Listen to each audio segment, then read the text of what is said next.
I know we've been slacking. You've asked for it. Today we're bringing you 10 intermediate scooter tricks. Honestly, you're gonna learn a lot from this. Grab your scooter, go outside, and get ready to shred. Before getting into this video, if you're just starting scootering or just learning the basics of how to ride a scooter, I would recommend watching the beginner and the novice video before watching this. It's up in the tab above, but if not, let's go. The double tail whip. A very important thing that you want to do before you jump into doing a double tail whip is making sure your single tail whips are dialed in. You want to be able to catch them. That will make this trick way easier. So once you're able to jump into the double tail whip, the most crucial thing is learning how to keep the deck spinning while in the air. The thing I found to be the most difficult about this trick is after the first tail whip, deck seemed to kind of stop spinning. And the reason is because I stopped moving my hands. When you do a tail whip, focus on the way that your hands are moving. You want to repeat that on the second tail. The key to this is really flicking with your back or front foot, whichever you prefer. Really just spinning the deck almost as hard as you can. What I did at first is I would do a tail whip and it would get to like 1 1/4 and then to 1 1/2, and then I got it to where it could go to 1 3/4. And then finally I was getting the double tail whip all the way around. Something that might help you: when I first started doing double tail whips, I actually kind of just went for a triple tail whip. Knowing I couldn't do the triple tail whip, I would still throw it, giving me the idea of just trying to flick the scooter as fast as I possibly could. And it really ended up working. But if that doesn't work for you, take baby steps, work your way up to it, and next thing you know, you'll be doing triple whips. Today we're going to be learning the double heel whip.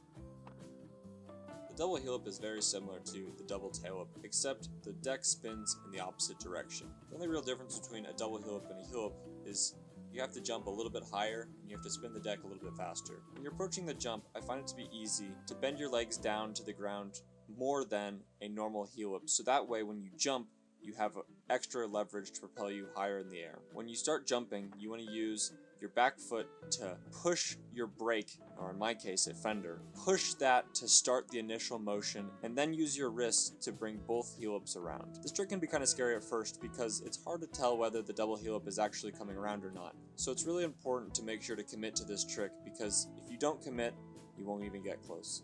The bar rewind. There's two ways of doing this. You can either do an opposite bar to start, or a normal bar to start. What I do personally is I start with an opposite bar spin, so when I bring back the second bar spin, it feels a lot more natural. Big problem that I see when people try this trick is they try to just toss the bar spin into the other hand and smack it back. And what that does is it ends up making the scooter fall out from under you, and that is not the way to go about it. The best way to do this trick is to hand off one grip to the other hand. One hand holding onto the bars. If you want to spin the bar 270 degrees, you can go a little bit more if you want to be steezy. Once it gets to that 270 point, you grab the empty grip and then push it back the opposite direction as you normally would with a bar spin. Another key point to this trick is really take your time with it. Don't try to rush the bar into the other hand. Really make sure that you're comfortable while doing it. When you're going to do the bar rewind, make sure that you're comfortable in the air before you actually execute the first bar spin. This is not a trick that needs to be rushed. You can either spin the bar halfway, you can even do 270, or you can do an entire bar spin and then throw the bar spin the opposite direction. When you're first learning, you're probably going to end up doing a half bar to half bar, but you're basically doing the trick and it's a good starting point. The next trick that I'm going over is called a throw double bar.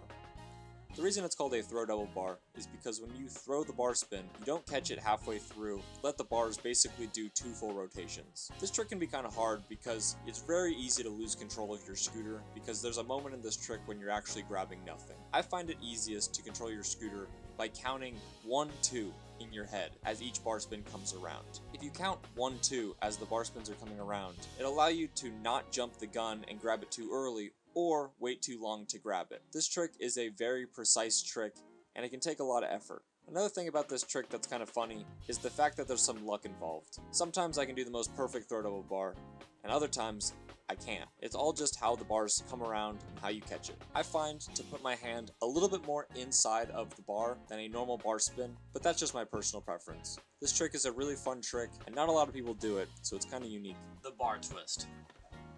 So this trick personally took me a long time to learn. When you first start wanting to try this trick, if you can tell in this video, I'm standing next to my scooter and just making sure I have the movement down. You really just want to stand out in the street, in your backyard, even in your room. Practice this trick over and over and over again without actually being on your scooter. I found this trick to be a whole lot easier the higher up you are on your bar. The more out you go to the end of your bar, it's going to get a little bit harder, but it does look a lot better. When you execute the trick, put everything you have into that downward motion. That downward motion is going to give you a good pop for the actual bar twist. So when you're ready to bring it back up to your other hand, it's going to make it a lot easier. You won't have to do as much wrist work.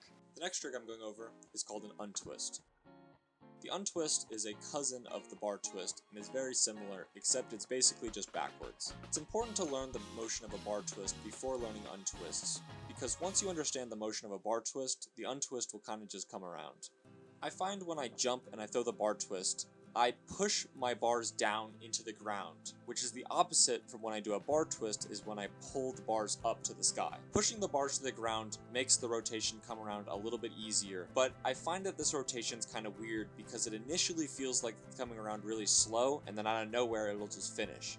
Once you understand the motion of this trick, I would say go for it. Learning the motion is definitely the hardest part. The truck driver.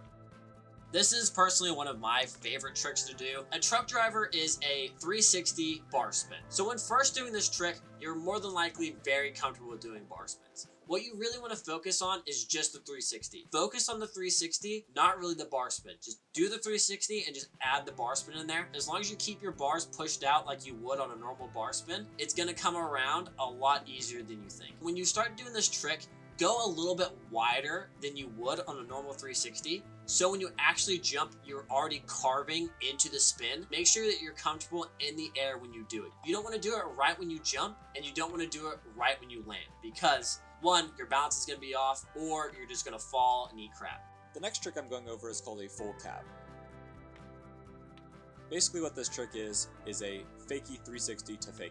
In order to learn this trick, I'd recommend getting fakies pretty good, and also having 360s pretty good. This trick is surprisingly fun, and honestly, if you go outside and you take the time to learn it, you'll learn it pretty quick. It's nice because it kind of feels like a half cab, which is the 180 version of this trick, with a backside 180 combined. It's really important on this trick to make sure you have a good center of balance. It's really easy to get confused when you're going backwards and spinning which way is actually up and which way you need to be leaning. Try to mimic your scooter riding as if you're just riding forwards, except take everything you've learned from going forward and implement it going backward. There isn't a whole bunch different you gotta do, you just gotta learn the muscle memory. Now it's time to add the 360 with the tail whip.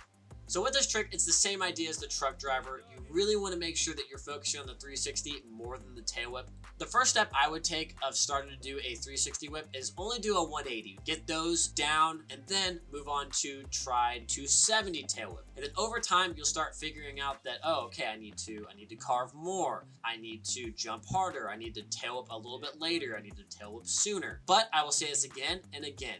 Focus on the 360 more than the tail whip. The final trick that I'm going to be going over in this video is called a decade. A decade is a backside 360 with a heel whip. The funny thing about this trick is it's kind of like every part of your scooter and yourself is doing a 360 except for your deck and your back wheel. The only reason it looks like that is because you're doing a heel whip while you're doing a 360. A heel whip spins one way, the 360 spins the other. I find when I do this trick, I like to kick the heel whip as hard as if I'm trying to do just a heel whip flat. Even though the heel whip will make the illusion that it isn't spinning around, I find that propels your spin a little bit easier to kick the deck away from you. Make sure that when you're spinning in the air, you're looking down and watching how the deck is coming around. This trick can be kind of tricky just because it can throw you off axis kind of easy. If you really kick the deck when you jump, and you jump as high as you can, this trick will come around. This is a really fun trick to learn, and it can be used really well into combos. I would recommend learning this trick. Well, that is the conclusion of this video. I hope you guys learned something over the course of this. I hope you have a great rest of your day, and make sure to subscribe and go to undialed.co. Peace out, guys.